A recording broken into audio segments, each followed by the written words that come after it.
Standing up in McKinney.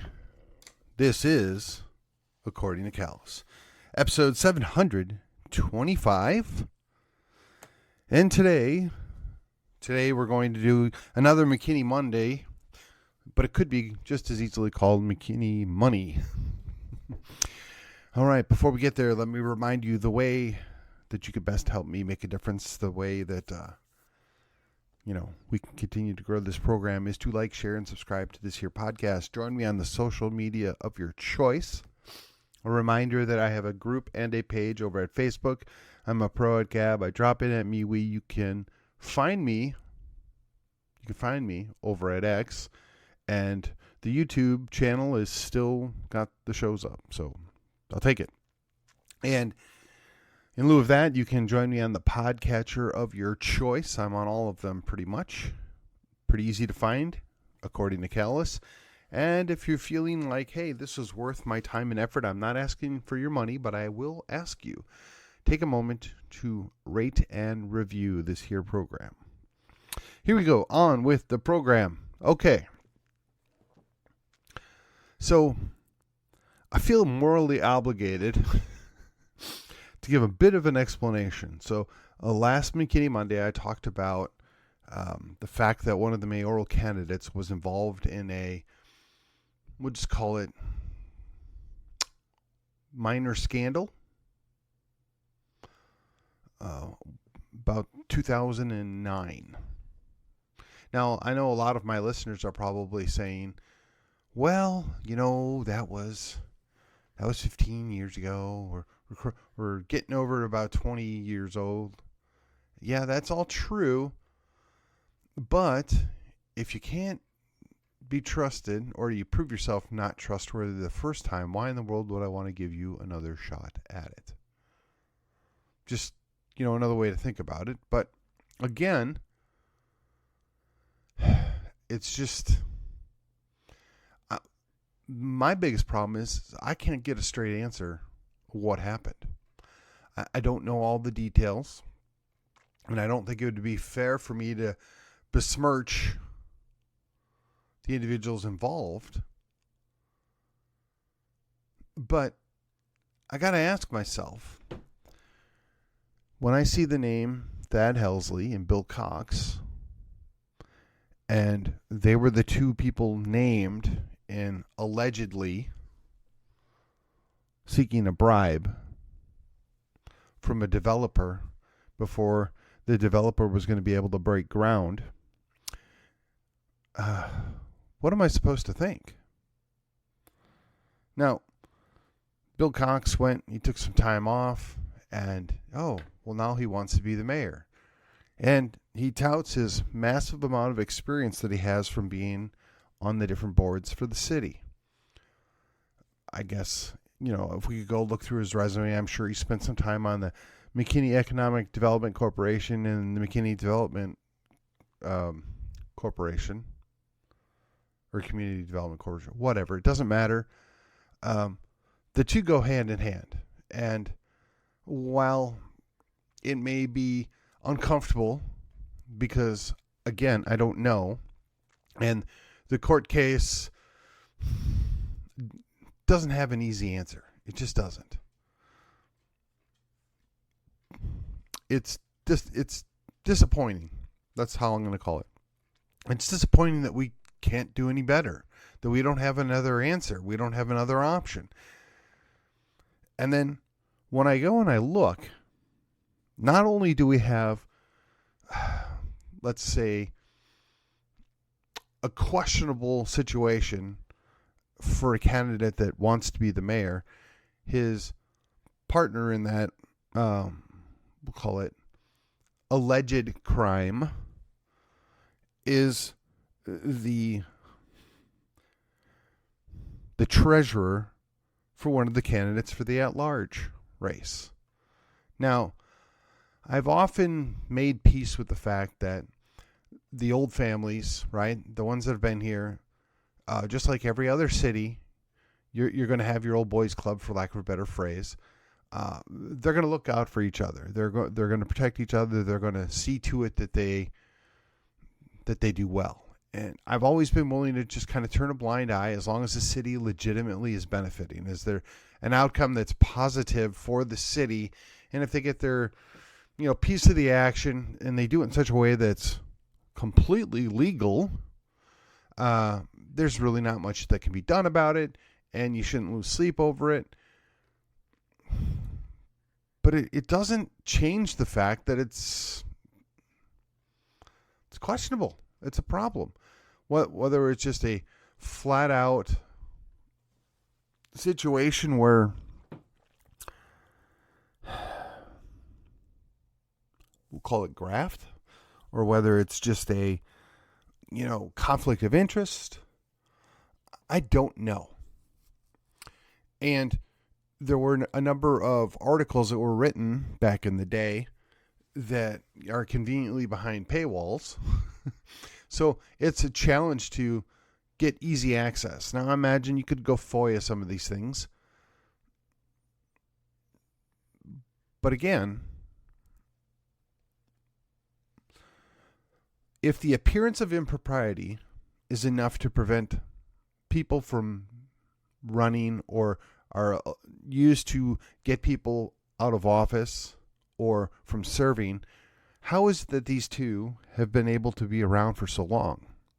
Now, I don't know exactly what Mr. Helsley's been doing lately, other than the fact that he's serving as a treasurer. Seems to me it wasn't too long ago that he had also tried to run for Commissioner's Court, as if the city of McKinney's pockets weren't enough for him to have access to things. Just a wild guess there. And Mr. Cox, again, can't we do better? I don't know what happened. I am not going to convict somebody without due process, but there's some smoke there. There's an odor there, and I really would appreciate if one or both of them would just actually come clean on what happened.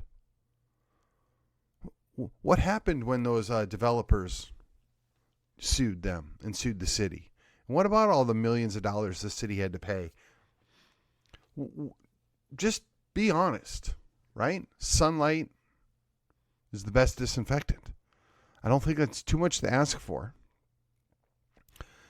Now, I mean, if you are, quote unquote, requesting a $50,000 donation that's going to go from an out-of-state developer over to a local developer, I mean, come on. Well, again, now, I will tell you I've gotten some of this information because, well, let's face it, it's not readily available. There is a blog, City of McKinney, Let's Talk About It, Lewis, that is, I guess, archived because I don't see anything current on it. And it's, Let's Talk About It, Lewis. And then the other thing that I found is there's some things over at the McKinney Citizen to Citizen, which is, again, a blog. And I think you can see them over on Facebook as well. But McKinney Citizen to Citizen. And again, I don't know. But it bothers my conscience that these guys feel like, well, we got away with it. We can just keep doing what we want. And nobody seems to care. One guy, of course, wants to take a shot at the mayor. And the other guy is, the push behind one of the at-large candidates. So essentially, they just can't help themselves. That's my opinion.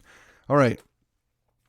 That's the first part of this program. We've gone about a good 7-8 minutes. So I wanted to spend some time devoted to the at-large race, and then I guess briefly we'll touch base once again on the school board race. Now, it would be fair to say I don't really have a dog in this hunt. The only candidate that I know is Brian Magnuson. I know him fairly well. We've known each other for, 5-6 years at least. We don't hang out a whole lot together, but I got to be honest, he was a surprise last-minute addition. I'm very likely to go vote for him just on principle because he's a solid, principled guy. And I know him well enough that I feel like he would represent me well. But to this point, I haven't seen any signage. I haven't seen his website, update. I haven't seen any of this stuff. But it's early. I'll give him a little more time. So then we're going to go through these in kind of reverse order, if you will. So I know I talked about Derek Tarver, which he has a pretty solid website up. You can go check him out. He's got a couple of different things that he's done in his background that are interesting. Nothing untoward, so let's be clear about that one. But he has a couple of key points that I want to touch base on. Smart, responsible growth, community-centered leadership, and a future built on integrity and inclusion. Those are his kind of key points for his candidacy. All right, so a couple of thoughts on this. Now, the smart, responsible growth, a lot of that's going to come down to what is your definition of smart and responsible. But if it's the standard term, then I got to say I appreciate that. I think it's a positive step forward. I think it's where I was coming from, right? I mean, none of this has changed. The city of McKinney is, I don't know, a little over halfway built out, maybe closing in on 2/3. And there's a lot of things that we need to think about and be wise about going forward. Now, is the city of McKinney going to be fully built out in, 8 years? I don't believe so. I think we've probably got about a 10 to 15 year window before we're going to have the vast majority of the large things built out. I could be wrong because things are always accelerating and decelerating. We don't know what's going to happen with the economy.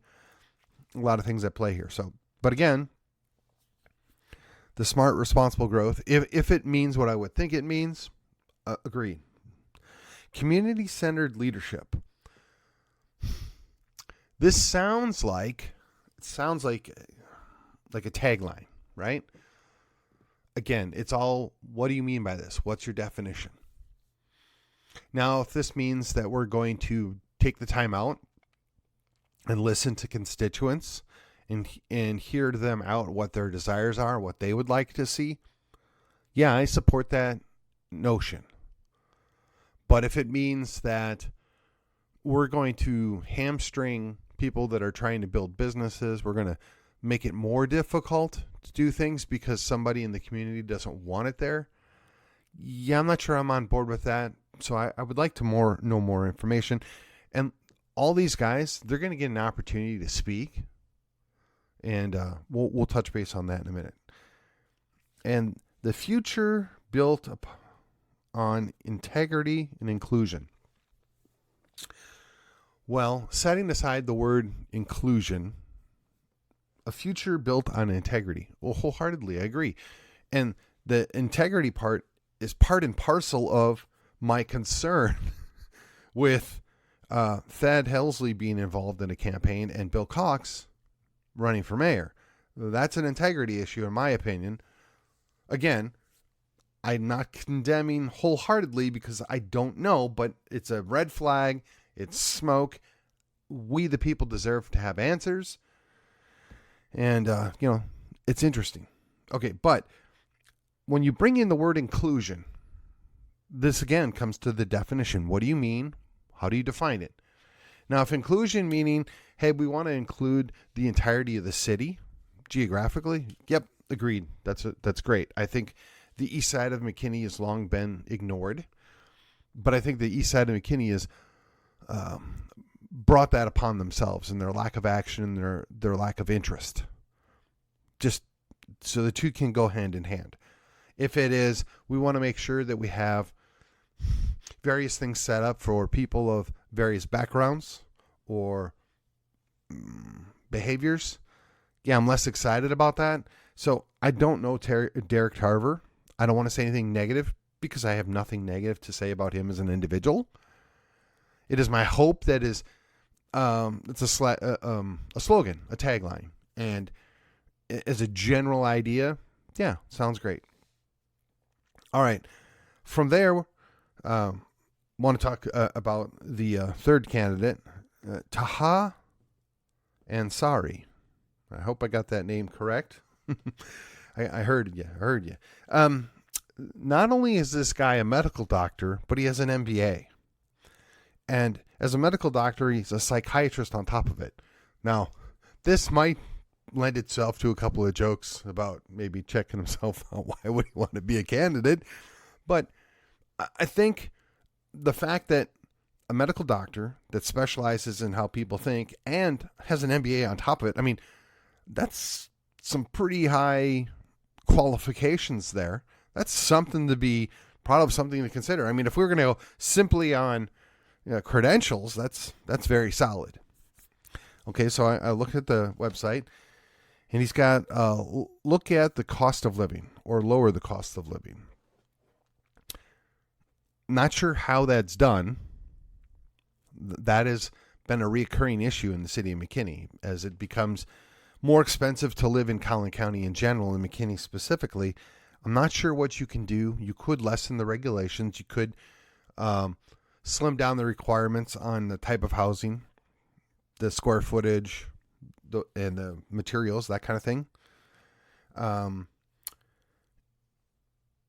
So I'm not really sure what you can do at the city level directly to affect that, but I think it's good that you note that it's an issue. And I think, and I think honestly that everybody on this list would pretty much be on board with that. Okay, traffic and infrastructure, that's a priority. Absolutely. Now, I don't know that he has a specific plan. I think maybe he's just acknowledging that's a known issue, and he's looking to get specific plans from those that ought to know, i.e. the city employees or the county employees that are tasked with that role. But the fact that he's concerned about it, that's good. All right. We've got economic growth. We all want that. A lot of that, again, comes to how do you do that? Now, a guy with an MBA has probably got some interesting ideas, or at least is open to interesting ideas, which is more than what we can say from the old guard that's been rotating in and out for the last several decades. So there is that. Then he's got a note here about increasing mental health access, or there's a mental health concern. I will say that I completely understand where he's coming from, and being that that is his specialty in medicine, he's going to know better than most. I'm not sure exactly where that fits in at the city charter level, but the fact that he's going to keep that in the back of his mind, metaphorically speaking, when he's making certain decisions and looking at budgets, I don't see that as a bad thing. Just saying. And then, of course, there's the police and fire. Now, I want to let you all know, it is my sense that anybody that talks about first responders, police and fire, they're giving that obligatory shout out to the guys that work for the city, and the ladies for that matter. I don't know that anybody would run for city office or even county office that would have an axe to grind unless they were going to wear that on their sleeve. We have had that once before in the city of McKinney. That council member was effectively removed. So I don't think that's ever going to happen again, but just putting it out there for a frame of reference. So I'm not dismissing it. I'm just saying that it is a very common thing to hear. And again, I have no issue with it. And again, if we're going purely on credentials, guy's very solid. I'm looking forward to actually trying to get to meet these guys. And I'll reference that in a minute. Then there's Jim Garrison. Now, to be clear, all of his stuff on social media still indicates he's running for the commissioner's court. I think he has updated the millennial place that you go on social media, Instagram.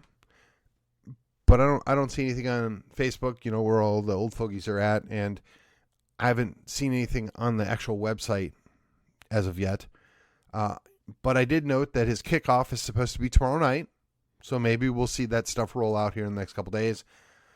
I do know this about Jim, and this is to his credit.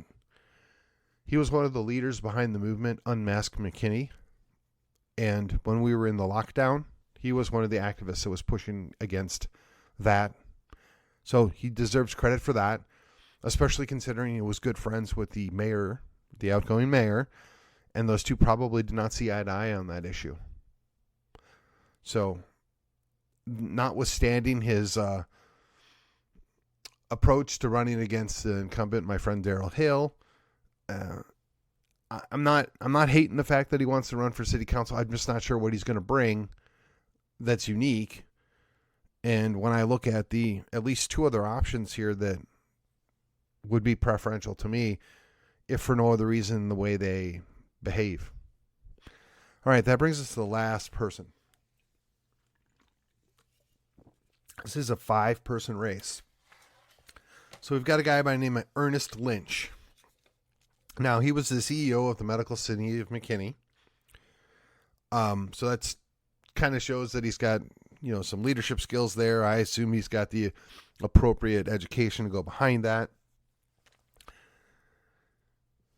What I'm not sure about is how does that individual serve as the CEO and serve as the chairman of I think it was the McKinney Chamber of Commerce and the McKinney Economic Development Corporation?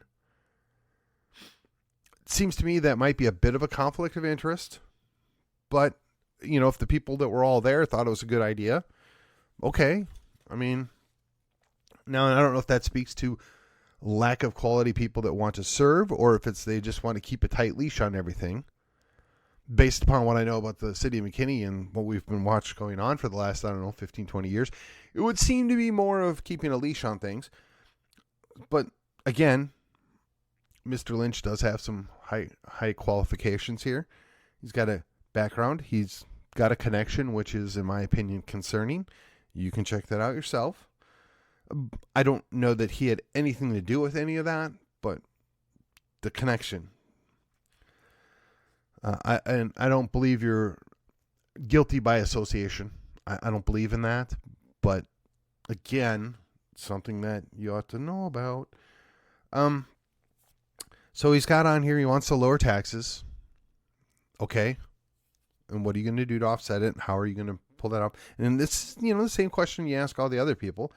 He wants economic growth. Well, if you get more economic growth, you can offset the amount of property taxes. So that's fair. Trust and transparency. Everybody wants trust and transparency. Myself included. I ran on the notion of transparency. Democrats run on the notion of transparency. Define what do you mean by transparency? And define or tell us how you're going to go about doing it. Because right now, there's a couple of things that have happened within the last, 10, 15 years in the city of McKinney that I would certainly like for there to be some transparency on. And if we're going to go in reverse order, I'd certainly like to know about what happened on the lawsuit with the person that wanted to utilize some land that they owned in the ETJ to put in a RV park, which is different than a trailer park, but an RV park. Or the folks that own property over on Custer that wanted to put in a storage facility. And now I know there's a lot of people that think we got enough with the storage facilities. Well, that may be true. If somebody wants to take the time, money, and effort to build something like that out, the city really shouldn't be an impediment to it. I mean, we went from 0 liquor stores to more than you can count right now. The same could be said for back in the day when we had more frozen yogurt stands that you could shake a stick at. People routinely complain about nail shops and dentist office. They wouldn't be there if they weren't making money or if there wasn't a demand for it. So, please, let's keep that in mind. Of course, and then he's got the obligatory police and fire or first responder thing. Again, nobody's opposed to that. So I would like to see things to differentiate yourself from your competitors or your challengers or however you want to phrase that. So everything here is exactly what you would expect to see. But I do have one question. When you were the leader of Medical City McKinney, did you enforce people to get medical procedures done against their will? Were you willing to force people to take part in an experimental vaccine at the threat of firing them? And I'd like to see you justify that. Because as a medical administrator, no, not an administrator, the CEO, if you're forcing people to do things that goes against their person, how do I know you won't be a tyrant when you're elected to office? I mean, I don't even have to get into everything else here. I would like to understand what your rationale was for that. I'm sure it was tied to government funds. I'm sure it was tied to some kind of other, enticing thing that you felt like you were morally obligated to do so for your business. But you potentially are responsible for people damaging their lives. Are you okay with that? Would you do it again? Did you learn anything from it? Do you regret it? These are all legitimate questions. I mean, if you want to run for office, you need to be able to justify your prior actions, especially in the instance where you may have hurt somebody else. I would love for Jim Garrison to pop off and ask that question. I think Jim Garrison would be the proper person to do that. As a person that, kind of led the group on Unmask McKinney, I'd like to see those two have that discussion. Right? Your people should have autonomy until somebody says you can't. And then when somebody says you can't, to actively work against your autonomy, that's a problem. I mean, we often hear about we're going to quote unquote force. Well, that's a different topic. We'll save on that. We're going to just save. Okay. So that's all I've got on that at large race. I don't really have anything to say in the District 3 race. I think there's going to be a clear distinction there, and it's going to be which side of the aisle that you fall down on. Honestly, that's what's going to drive that. And I did some research. KERA, not very helpful when talking about these candidates. Even the McKinney paper, the community impact, didn't have anything overly helpful. Let's put it that way. It's still early. They've probably got a new episode. They've probably got a new edition coming out pretty quick here that'll have more information on these guys. I do find it always interesting, the people that they go and actually contact and the way the press describes it. So nothing's changed in that regard. Now, in the school district race and the open seat, we have Philip Hassler decided not to run for another term because, he was appointed when Mr. Usry had to step down for a conflict of interest. And now Mr. Usry is going to try and reassert himself to that seat, but in order for him to do that, he has to run against Ms. Klosky, or Mrs. Klosky. Now, from what I could tell, Mr. Usry is a realtor. I thought he was also the guy that had an accounting firm downtown. I'm not entirely certain. I know the Usry name's been very involved in McKinney politics for a long time. So once again, we got the old boy network here. And again, if things were actually improving and always positive, you just turn a blind eye. We're all benefiting from it. I don't think that's the case anymore. Plus, we can replace him with another lady who is also a CPA. It'd be kind of nice to have somebody that actually can read the budget and know what they're looking at. Just saying. I for one, would certainly appreciate, somebody else on that school board asking questions and looking into what's been happening. I'm just not enthusiastic about somebody that used to work for the school district is now going to be on the school board. I'm not enthusiastic about somebody that's a retired teacher serving on the school board. I'm not enthusiastic about somebody who retired as a superintendent and wants to go work on the school board. I'm not enthusiastic about any of these things because the people on the school board are supposed to actually represent we, the people, the parents, the families that have their kids in the government schools. They're supposed to represent us, not the school district. But invariably, we get stuck with that all the time. Now, in McKinney, we have some stark choices, some unique opportunities. Can we make the decision to go forward?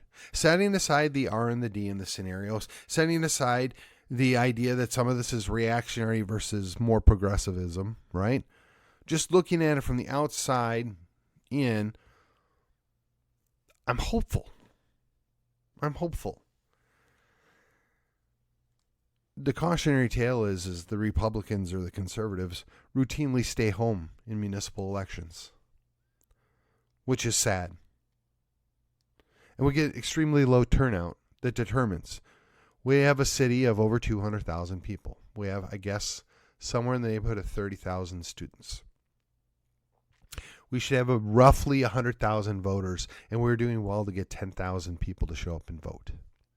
So when you're going to complain about how expensive it is to live in McKinney, when you're going to complain about how the roads are poor in McKinney, when you're going to complain about the school district's not taking care of your children or you don't have access to certain things in the school district, the reality is you need to blame yourself.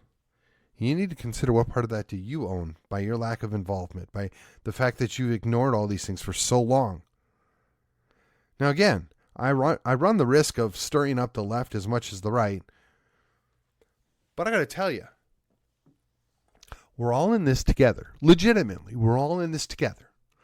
I no more want some uber leftist progressive in charge of anything than I think the most unqualified but principled right-wing person should be in charge. You shouldn't be able to put people in place of power and influence that, quite frankly, aren't ready for it. We need to think wisely. We need to be considerate of, hey, you know what? It's okay to have a difference of opinion with an elected official or even your friend, as long as they're rational, reasonable difference, and we don't have to hate each other over that. So for me, it's always been disappointing that there is this false dichotomy, right? You're either with me or you're against me. You do it my way or you hate me. Well, no, that's not always the case. So I want to urge you in this election. There's a lot of money on the line. That money is yours and mine. It's going to determine how not only is it spent, but how it's invested. And if you like the idea of what's been going on for the last 8, 15 years, 16, 20 years, however far back you want to go, and keep in mind, this all predated George, and it's going to continue after George leaves, unless we, the people, show up and ask for something different. Something different is not electing Bill Cox. Something different is not having his partner in crime's chosen candidate being elected. A partner in crime, I was using that as a colloquial phraseology, not an accusation of criminal behavior. Because once again, we don't know. We can't get a straight answer. It's been more or less put down the memory hole.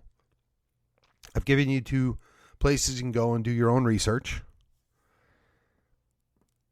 Again, I believe where there's smoke, there's likely fire. There's shady things that have always gone on.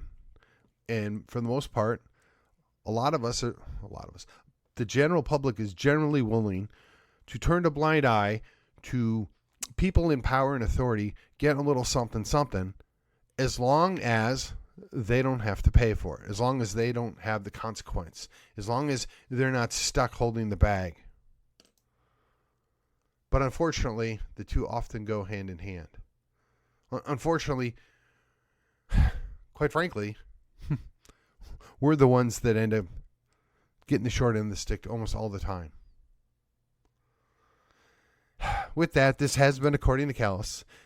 And as I say, I will see you on the other side. TexianPride.com is the destination for Texans who want to show off their love for Texas. We don't settle for mediocre. Our shirts are made from 100% high-quality athletic cotton. They're cool, comfortable, and designed to fit and flatter any body type. Follow us on Facebook and Instagram. Visit TexianPride.com for your next stylish Texas tee.